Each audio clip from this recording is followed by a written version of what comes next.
You're watching FootballFan.Zone after Matchday 1 in the Champions League. We're going to get Alan Curbishley's thoughts on how the English clubs did, plus who he thinks is going to go and win it.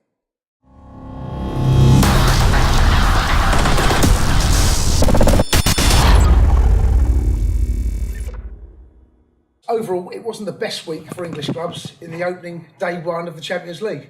No, but there's a long way to go, hopefully, and I think that's how the manager's going to look at it. I think that obviously disappointing results for a couple. Liverpool the only team winning. Man City getting beat in the last minute. Arsenal getting well beat. Well, let's talk about it. Let's kick off with Arsenal. Bullied again. I mean, this is an Arsenal performance and result that we've seen many times in the Premier League. A strong, organised Dortmund side that actually had a lot of injuries. And I know Arsenal had a few, but what does this tell us about Arsenal? Same old, I suppose. I think that you're right. Dortmund depleted because of injuries and sold some of their better players.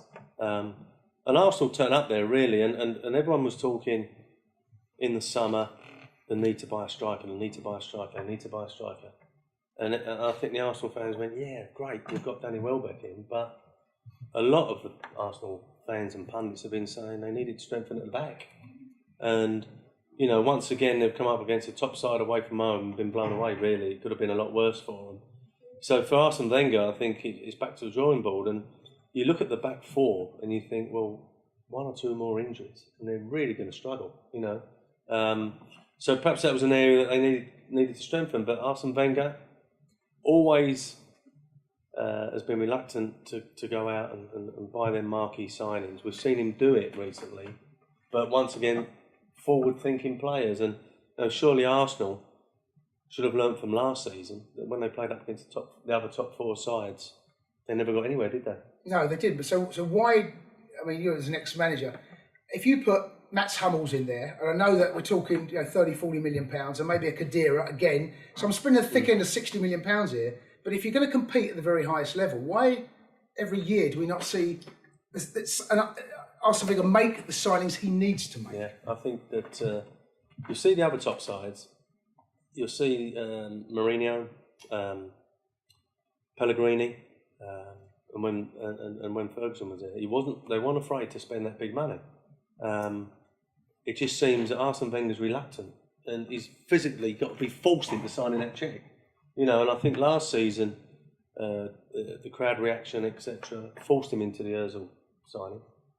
And I think it was only out of necessity that he went and got Danny Welbeck. Because of Giroud's injury? Because of Giroud's injury. I think if Giroud would have been fit, he may not have gone down that route. He just seems to think that he's got adequate competition and cover in the back four, or back five, should I add back five with the keeper?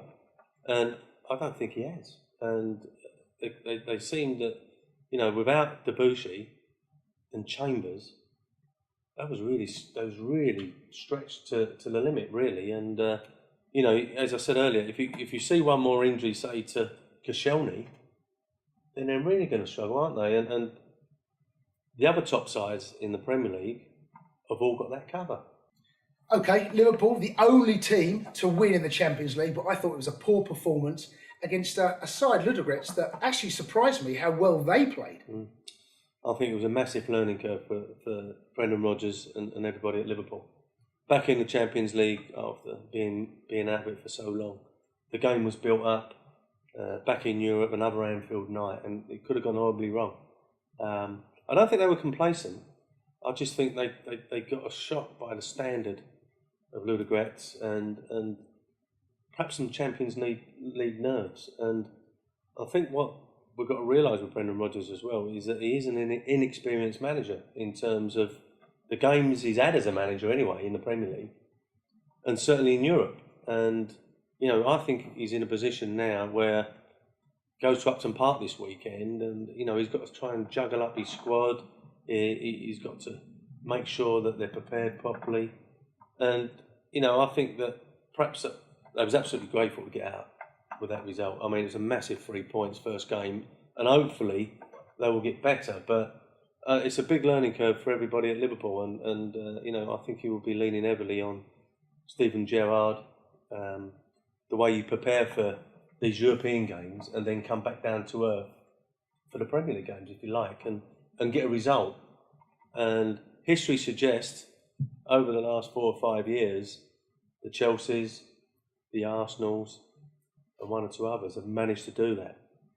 Can Liverpool manage to get a result in the Premier League straight after a European Cup game?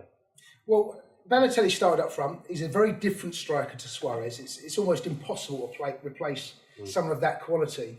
But I felt they lacked a bit of a focal point to their attack, and Balotelli kept dropping deep. And I thought Ludogorets looked very comfortable. You need a striker to go in behind and do both of those jobs, but he didn't do that. Daniel Sturridge, obviously, a huge miss, but this is the Champions League. You need to have a deeper squad. Absolutely, and the way Brendan went about his buying in the summer, he sort of started spending heavily at the back and forgot about he's just lost 35 goals in Suarez. And the first signing was a £4 million Ricky Lambert. No disrespect. He should have been starting at that end, the top end, marquee signing to replace Suarez. My big fear for Liverpool was exactly what's happened at the moment, Sturridge being out as well. You know, because he does take an injury, certainly muscle injuries. And they went into the last couple of games without 35 goal Suarez and 20-odd goal Sturridge. You know, you can't miss that amount of goals and that amount of assists. And the squad looks like it's not strong enough to cope with that. They need Sturridge back, as you say. They need Sturridge back as quickly as possible because he does stretch defences. And you know, as a defender, when it's all in front of you, defenders love that. It's when it goes in behind and there's a bit of movement. And Balotelli seemed to want to come towards the ball. Sturridge likes to go beyond the back four, and Suarez done both. So, you know, that's why Suarez and Sturridge messed up so many defences. At the moment, they look a bit predictable.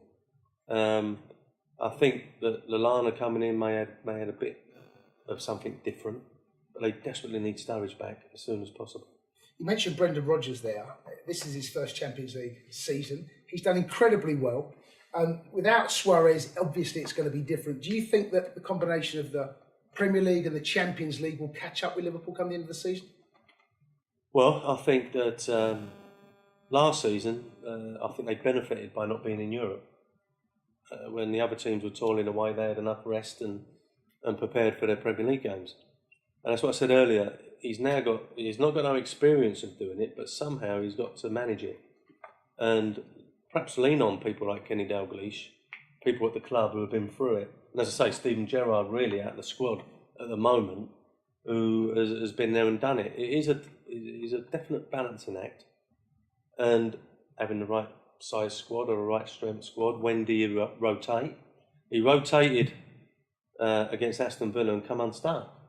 Because not only did he have no Sturridge and no Suarez, what we spoke about, he left out his most potent other player in Sterling.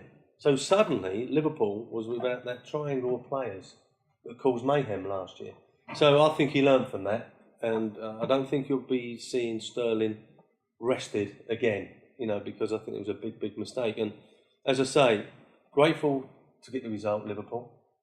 Can they get something at Upton Park? And then it'd be a great week. If they don't, add that to what happened to them against Villa. It ain't been so good.